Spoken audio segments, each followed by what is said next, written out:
Opo sir, sige po, ako na pong bahala. Makakaasa po kayo sir.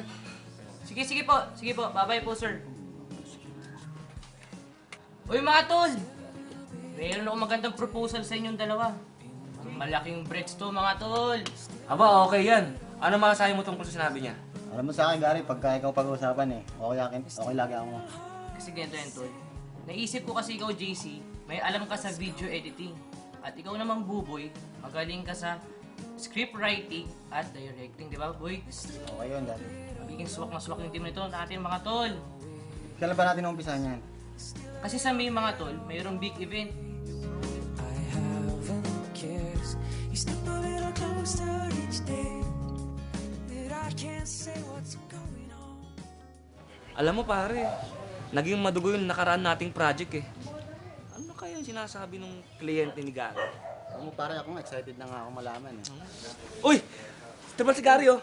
Gary! Ano tol? Balita! Mr. Tol, Yun nga tol, may masamang balita. Ano yan? Kasi, tol, pasensya na kayo, hindi ko kasi napasa yung project natin eh. Kasi ang laki ng offer ng kabilang grupo sa akin.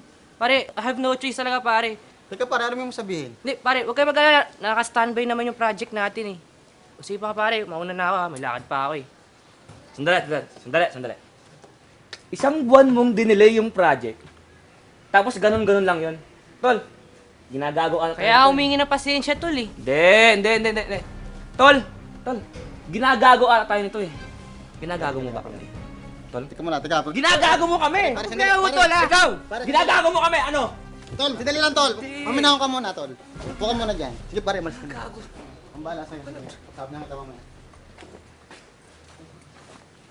Pare, pasensya mo na si Gary. Kami mauwi lang sa away eh. Hayaan mo na siya. Alam mo, hindi tol eh. Isang buwan niyan dinelay yung project. Naghirap tayo doon.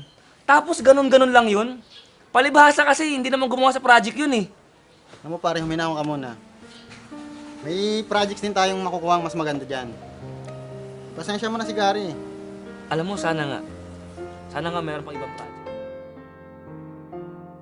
Nalalaman ninyo ito, minamahal kong mga kapatid.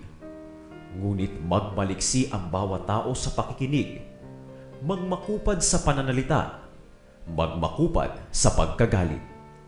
Santiago, Kapitulo 1, versikulo 19.